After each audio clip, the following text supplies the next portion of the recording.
Imagine waking up one morning and finding a bright notice taped to your front gate, telling you it has to come down immediately. That's exactly what happened to me. The HOA claimed that my gate was blocking a public path, even though I'd always known that land is part of my property. They demanded I remove it within days or face steep fines. The message was clear: either give in or prepare for a fight. But here's the thing: I wasn't about to let them push me around on my own land. From the start, the whole situation felt unfair. This wasn't just about a gate. It was about control.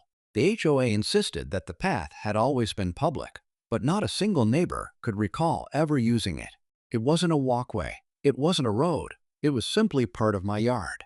Still, they wouldn't back down, and I quickly realized they were testing how far they could go with their authority. That's when I decided to take a closer look at the property records, and what I discovered completely changed the game. The land they were calling a public path was in fact private property. My property. Every line in the survey maps confirmed it. Suddenly, the power shifted. They wanted the gate gone. But now I had the proof that not only did I own the land, I had every right to control who used it. And that's when the idea hit me.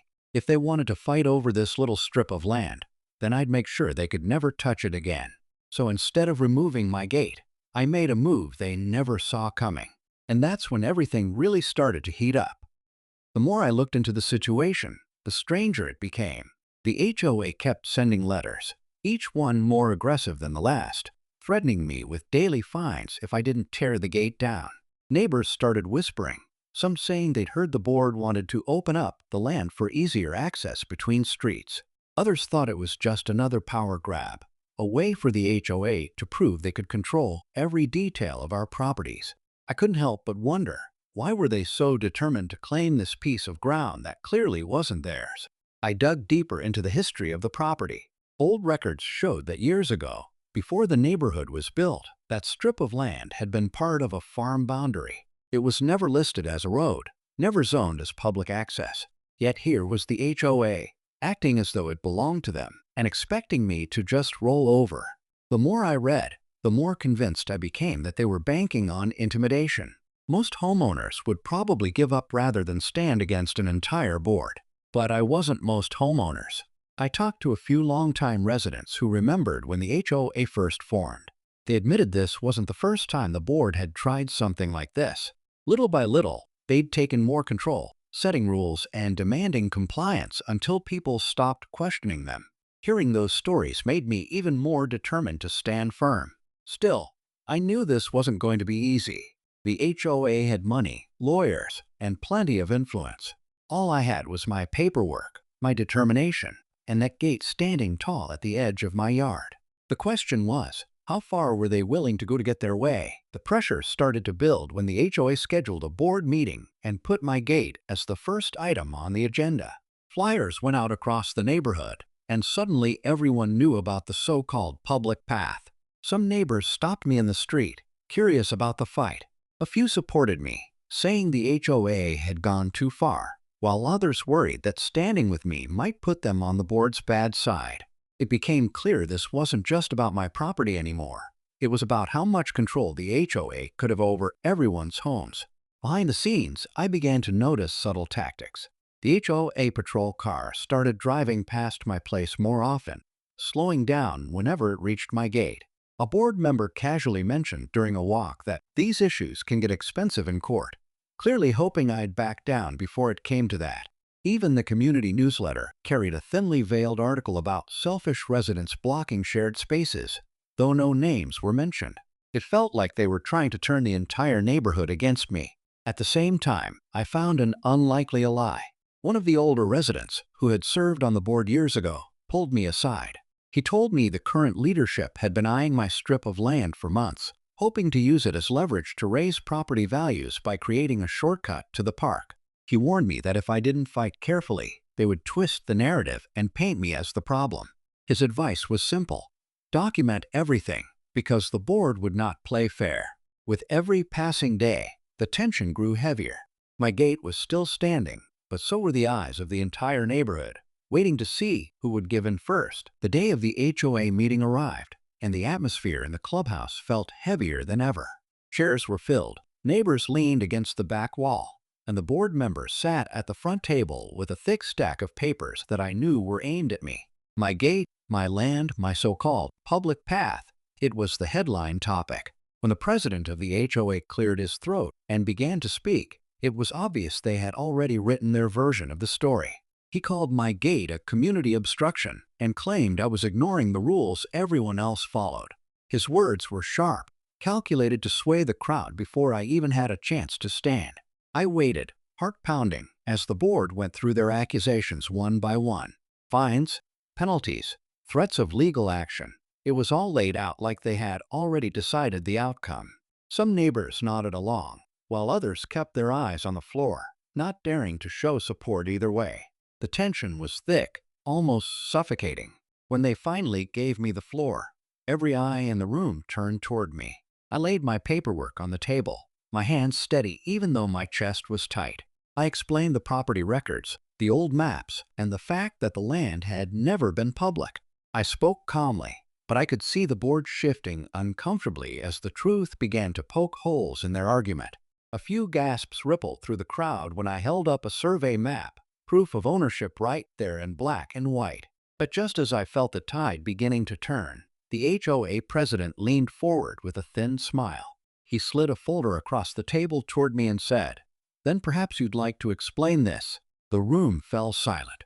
I hadn't seen what was inside yet, but from the look on his face, I knew the real fight was only just beginning. I opened the folder slowly, and the room leaned in as though they were waiting for a big reveal. Inside was a set of documents I hadn't seen before, an old plat map stamped by the county. The HOA president claimed it proved the path had once been marked for community access, even if it had never been developed into a road.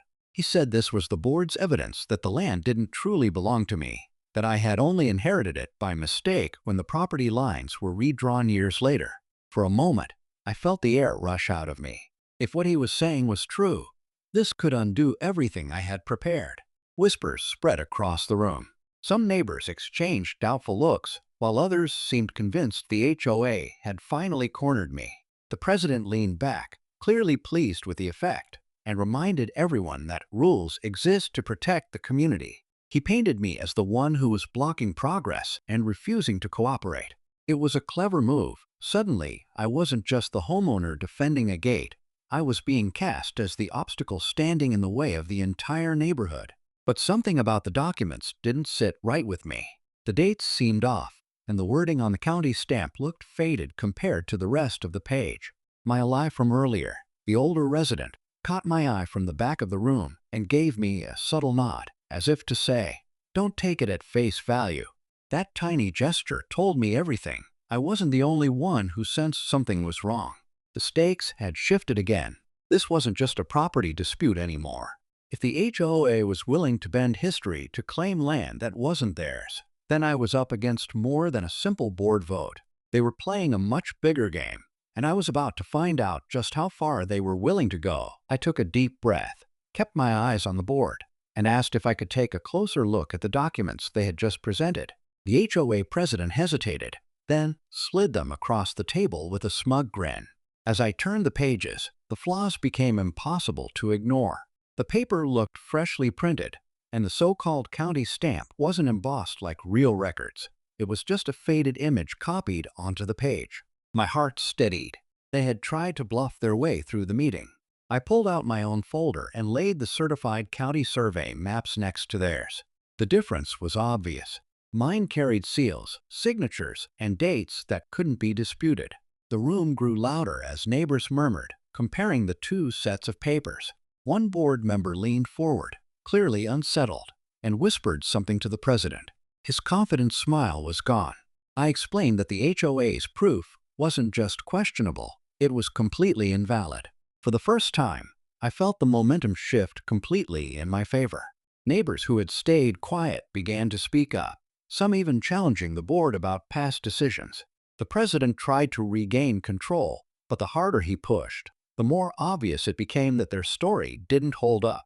By the time I finished, the room wasn't just on my side. They were demanding answers from the board. The climax came when I announced that I had already filed my property claim with the county, securing the land in my name permanently. The gate wasn't just staying. It was now protected beyond the HOA's reach. Gasps filled the room, but before the president could respond, my ally in the back stood up and revealed something even I didn't know. This wasn't the only piece of land the HOA had been quietly targeting.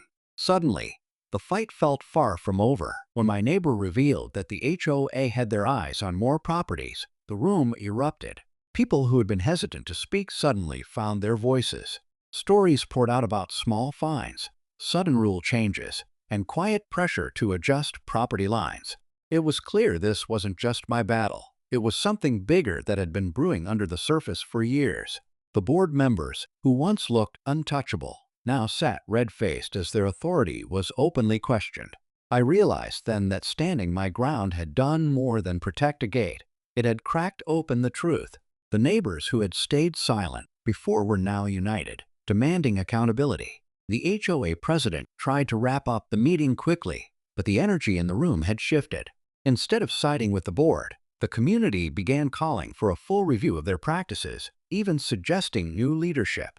What started as my personal conflict had turned into a turning point for everyone. In the weeks that followed, the board backed off. My land was secure, my gates still stood tall, and the county records left no room for argument. More importantly, the neighborhood was no longer afraid to push back. People began to see that their property rights were stronger when they stood together. Looking back, I realized the fight wasn't just about paperwork or land. It was about fairness, respect, and not letting fear dictate what's right. The HOA had tried to control the narrative, but in the end, the truth won out. My gate didn't just mark the edge of my yard anymore. It became a symbol of standing firm when it matters most. And as for the board, they learned the hard way that not every homeowner can be pushed around.